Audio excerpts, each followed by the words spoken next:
So আমি আবার চলে এসেছি সুলেখার মোড়ে এই পিঙ্কির দোকানে। এই দোকানটা একদম রাস্তার উপরে। দিদিভাই অনেকদিন ধরে দোকানদারি করছি। তো দিদিভাই কেমন আছো বলো? ভালো আছি।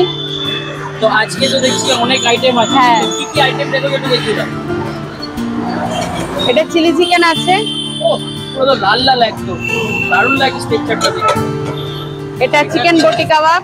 চিকেন বটি কাবাব। হ্যাঁ, এটা পেঁয়াজ ক্যাপসিকাম দিয়ে ফ্রাই করা হয়, এটা ফ্রাই করেই দেয়া হয়। বাহ, এটা ডিম কারি আছে। ডিমের কারি, হ্যাঁ, দারুণ লাগে দেখতে। আলু থাকে সাথে। এটা আছে গিলা মেটে। গিলা চিকেন, মেটে? হ্যাঁ চিকেন, খাবে সবাই চেটে পুটে। হ্যাঁ স্টমাক লিভার যেটা ওটাই থাকে। এটা চানা মশলা। আচ্ছা, এখানে আছে চিকেন। এই হলো চিকেন। চিকেনের পিস কি রেখে, দাম কি রেখেছো? দাম আছে 60 টাকা 2 পিস। 2 পিস 60 টাকা, মানে হ্যাঁ। একটা 30 টাকা পিস। হ্যাঁ, আর এটা একটা কোনো সবজি আছে মনে হচ্ছে। ওটা আলু সয়াবিন আছে। আচ্ছা, আর এটা এটা ভেন্ডি ভাজা। ভেন্ডি ভাজা আছে। এটা আছে চিকেন ভর্তা। এটা পনির। হ্যাঁ, এটা পনির আছে। এটা আলু পটল আছে। আর এটা আছে মিক্স ভেজ। আর তরকাটা ওদিকে। মানে টাইমিংটা কি রেখেছো? টাইমিংটা এখন আপাতত আছে 7টা থেকে রাত্রি 12টা।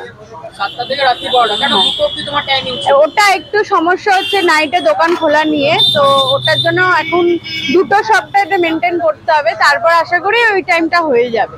আচ্ছা, তো তাদের উদ্দেশ্যে কি বলবো, আসতে হবে আমার দোকানে, আমার খাবারগুলো সব ট্রাই করতে হবে।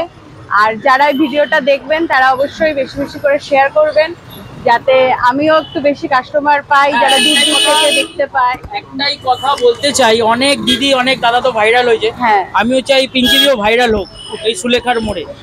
তাই তো? তাই তো পিঙ্কিদি? আপনারা চাইলে নিশ্চয়ই হবে। তো একবার অ্যাড্রেসটা একটু বলে দাও। অ্যাড্রেসটা হলো যাদবপুর সুলেখা মোড়। সুলেখার মোড়ে এলে পিঙ্কিদিকে দেখা যায়। একদম।